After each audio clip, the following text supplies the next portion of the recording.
What is the most controversial thing you leave behind in death? For many years, it was wealth. Children would fight over who gets what, who gets the bigger house, who gets the jewelry. But today, it's legacy. The most controversial part of your death is your legacy. The bigger your life, the bigger your legacy, and the bigger the controversy. India right now is debating one such legacy, that of Subhash Chandra Bose, firebrand freedom fighter and leader of the Indian National Army. On Sunday, India's Prime Minister unveiled a tribute to Bose, a statue on Rajpath. What you're looking at is a hologram. The real statue will be installed at the same spot once it's ready. This event marked the 125th birth anniversary of Subhash Chandra Bose. You would think it's an apt tribute. But wait till you ask the internet.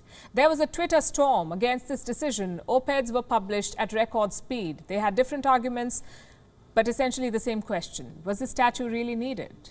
Well, here's what the critics say. Subhash Chandra Bose had a complicated legacy. He was a Nazi sympathizer. He had an autocratic streak. He flirted with fascism. This is what the opponents are saying. What about the government? They say it's time to remember India's forgotten heroes. I'll tell you what the Prime Minister of India, Narendra Modi, said, and I'm quoting, "It is unfortunate that after independence, along with the culture and rights of the country, work was done to erase the contribution of many great personalities. The freedom struggle involved the penance of lakhs of countrymen, but efforts were made to limit their history as well." So one side says unnecessary, the other side says long delayed. Where do you stand on this debate? Let me lay out some basic facts and then you can decide. First of all, was Bose a Nazi sympathizer? He did meet Adolf Hitler in 1942. He sought Hitler's help to drive the British out of India. Does that make him a genocidal Nazi sympathizer? It's a bit of a stretch, I would say. Remember, this was 1942. There was no Google to read on death camps or Holocaust. Bose did what he thought was best for India. Plus, he wasn't the only leader engaging with Hitler. Mahatma Gandhi, remember, famously wrote Hitler a letter. British Prime Minister Neville Chamberlain struck a deal with him. Today, we know Hitler as the incarnation of evil, but that wasn't the case in the 1930s or the early 40s. The true extent of Hitler's crimes was revealed in parts. Question number two, his legacy. Was Subhash Chandra Bose too violent and autocratic? Well, he was forceful and he was radical. You may remember his famous words to the Indian National Army, and I'm quoting, "It is blood alone that can avenge the blood that the enemy has spilt. It is blood alone that can pay the price of freedom. Give me blood and I promise you freedom." This was not warmongering. It was a passionate and aggressive plea for independence. I get that Bose was in a minority, that most Indian nationalists supported non-violence at that time. They believed in negotiations and civil disobedience. In hindsight, it worked. But does that make Subhash Chandra Bose wrong?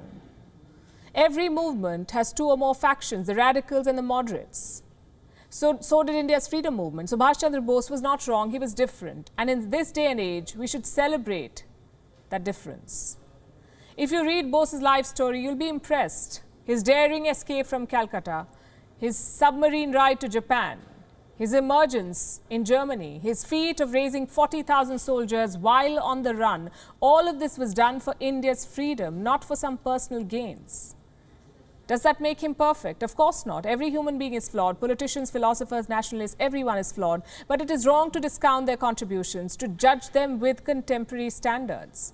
Remember, India's freedom struggle was not a monolith. It was a diverse coalition, moderates, radicals, concessionists. We had dozens of leaders of all hues, tens of thousands of followers. All of them together won India her freedom. Subhash Chandra Bose represented this pluralism. He named his army's brigades after Indian leaders. There was a Gandhi brigade, remember, a Nehru brigade, an Azad brigade. Our freedom fighters may have disagreed on the method, but they were united in their goal, India's freedom. And they should be celebrated for their sacrifices, not turned into pawns for political battles.